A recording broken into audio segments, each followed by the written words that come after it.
Boa tarde, sou Eurides Alves de Oliveira, integrante da Rede Um Grito pela Vida e coordenadora do Comitê Estadual de Enfrentamento à Violência Sexual do Amazonas.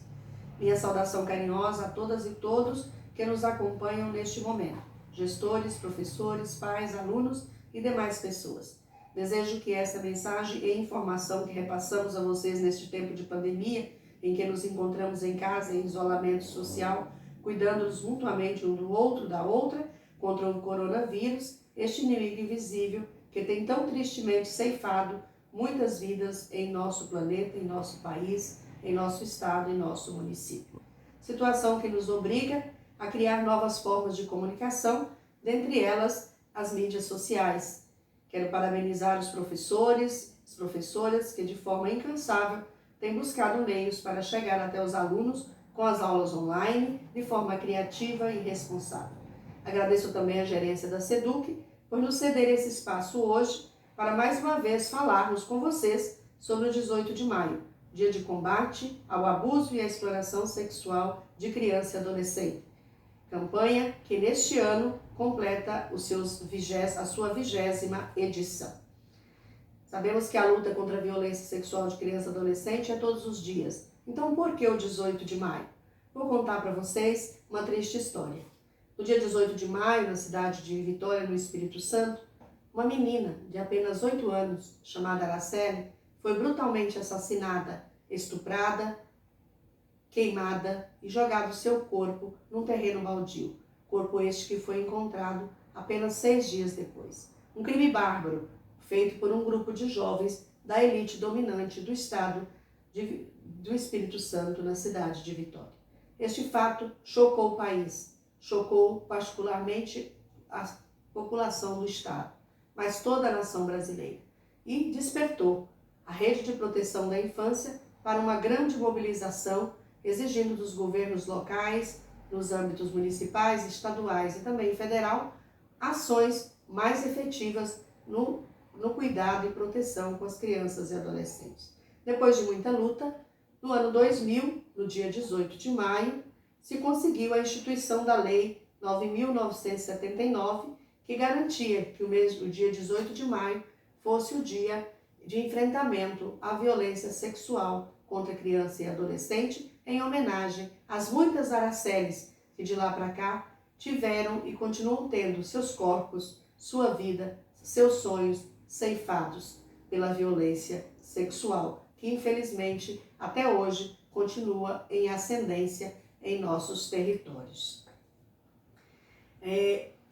A luta contra a violência sexual encontra seu amparo legal na Constituição, que garante no seu artigo 227 que é dever da família, da sociedade e do Estado assegurar como prioridade absoluta às crianças e adolescentes o direito à vida, à saúde, à educação, à cultura e a uma vida sem violência. O ECA, Estatuto da Criança e Adolescente, lei também instituída nos anos 90 pela luta da população e da Rede de Proteção à Infância, garante que as crianças são sujeitos de direito e devem ser protegidas de todas as formas de violência, a exploração, a negligência, a discriminação e outras. Vamos trabalhar um pouquinho sobre os conceitos da violência. O que é a violência sexual? É uma violação de direitos humanos e sexuais de crianças e adolescentes, onde o adulto abusa e explora do corpo e da sexualidade da criança e do adolescente pela força ou por outra forma de coerção ou sedução, envolvendo as crianças e adolescentes em práticas sexuais impróprias à sua idade. Pode ser uma violência intrafamiliar, dentro de casa, feito por um membro da família ou por um parente próximo da família. Nesse caso, são mais de 70% dos casos. E a extrafamiliar, quando o agressor não tem nenhuma convivência familiar com a criança e adolescente. Por exemplo, pode ser um professor, pode ser um médico, pode ser um advogado, pode ser um porteiro, pode ser um comerciante, qualquer pessoa fora do vínculo familiar da criança e adolescente. Ela se bifurca em duas formas: abuso sexual, quando o corpo da criança e adolescente é usado por um adulto para satisfazer os seus desejos sexuais, os seus instintos sexuais. E é feito através de carícias indesejadas, toques obscenos, pornografia, tentativa de estupro, sexo oral, várias formas, violentando a criança já na sua primeira infância. E o outro é a exploração sexual, que também é a utilização das crianças e adolescentes, só que dessa vez com a intenção de lucro. Acontece por meio de uma troca comercial, seja ela financeira ou de qualquer outra espécie. No nosso estado do Amazonas, infelizmente, às vezes essa troca é uma cesta básica, às vezes é um passeio de barco, às vezes é um picolé, às vezes é um lanche, às vezes é um passeio, às vezes é um silêncio. Então a troca, numa situação de vulnerabilidade, ela pode ser às vezes mecanismo de sobrevivência.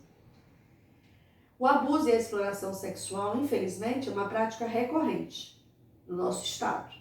Todos os dias nós deparamos com notícias de abuso sexual ou de exploração nos noticiários, sem falar nas muitas outras formas que ficam no silêncio familiar e social, ou seja, a subnotificação é muito grande. Alguns dados para ilustrar. Quando eu falo de dados, os números não são frios, os números falam-se de histórias concretas, que têm nome, que têm endereço, que têm corpo, que têm vida. No Brasil, estima-se 500 mil crianças e adolescentes, de acordo com o levantamento do Instituto Liberta, que sofrem violência sexual anualmente. Alguns dados do Amazonas, apesar de serem só ilustrativos, porque nós temos um problema sério de um banco de dados mais completo. Mas os dados da Secretaria de Segurança Pública dos anos de 2017 e 2018 registram que no ano de 2017 foram registrados 686 denúncias de abuso e exploração sexual. E em 2018, 809. Um crescimento de quase 17%. Sendo que a grande maioria dos casos aconteceram na idade de 0 a 11 anos e de 12 a 17. Em 2018, o SAVES, Serviço de Atendimento à Violência Sexual da Maternidade Moura Tapajós, nos disse que de janeiro a fevereiro apenas foram 123 vítimas de violência sexual atendidas lá. E só em janeiro de 2019 ocorreram 94 ocorrências. Então a gente percebe, infelizmente, que os dados só tendem a crescer. Então, não podemos afirmar que é porque a violência aumentou, talvez porque o trabalho de sensibilização e de informação seja maior, mas o fato é que o número é grande, e considerando que esse número é só ilustração, porque os fatos são ainda bem maiores, uma vez que, por medo, por uma cultura de naturalização da violência, a subnotificação é muito grande, sobretudo porque muitas vezes ela acontece com pessoas de influência nos nossos municípios, no nosso estado e no nosso país. O problema da violência sexual pode agravar em tempos de pandemia? Parece-nos que sim. Alguns fatores podem contribuir para esse agravamento. Um deles é o fato dos agressores e abusadores estarem no mesmo espaço da criança e adolescente. Isso pode intensificar a prática e, ao mesmo tempo, dificultar a denúncia, porque com o abusador no mesmo espaço é muito mais difícil a denúncia. A escola e as igrejas e outros espaços de convívio das crianças têm se revelado nos últimos tempos espaços propícios para a identificação e para também se fazer a denúncia dos casos de abuso e exploração. Nesse tempo em que as escolas estão fechadas, faz-se com que a subnotificação cresça e as crianças e adolescentes sofram mais violências, não tendo com quem partilhar, com a professora, com um amigo, com uma amiga, com alguém de sua confiança. O uso sem monitoramento da internet também em casa, das mídias sociais, podem agravar, porque muitos casos também de abuso e exploração hoje acontecem pelos meios virtuais. Não há ainda um estudo fechado, mas saiu esta semana pelo Instituto Liberta um dado de que de 1º de março até 24 de abril, tempo já de isolamento social pela pandemia, o Disque 100 notificou 53.285 denúncias de violações de direitos humanos no Brasil e desses, 12.228 eram contra crianças e adolescentes. Então, se percebe que os números estão crescendo pelas denúncias feitas e muito mais pelas denúncias que não estão sendo feitas. Daí a importância e o nosso apelo de que nesse mês de maio, como todos os meses, mesmo sem as atividades presenciais, todos nós nos unamos na campanha Faça Bonito, tratando o assunto nas nossas videoaulas, conversando com os nossos alunos, vocês pais que nos ouvem, conversando com os filhos sobre esses assuntos e buscando identificar e procurar os mecanismos de denúncia. Apesar da pandemia, os serviços continuam funcionando e eles precisam ser acessados no caso de suspeita de algum caso. Você pode procurar para denunciar através do Disque 100, que é um serviço que recebe denúncias de violência sexual anônimas, você não precisa se identificar. Portanto, você pai, você mãe, você vizinho, você irmão, se nota e não precisa ter certeza. Se você nota suspeita, você pode fazer a denúncia pelo Disque 100. Também pode procurar o conselho tutelar mais próximo do seu bairro ou a delegacia especializada contra crimes com crianças e adolescentes, a DEPICA. Ou ainda procurar qualquer organização social da sua comunidade e pedir ajuda para que ela lhe encaminhe aos órgãos de denúncia. Quero agradecer esse pequeno momento de informação e querer contar com vocês. Nós vamos continuar trabalhando no mês de maio, fazendo as nossas lives.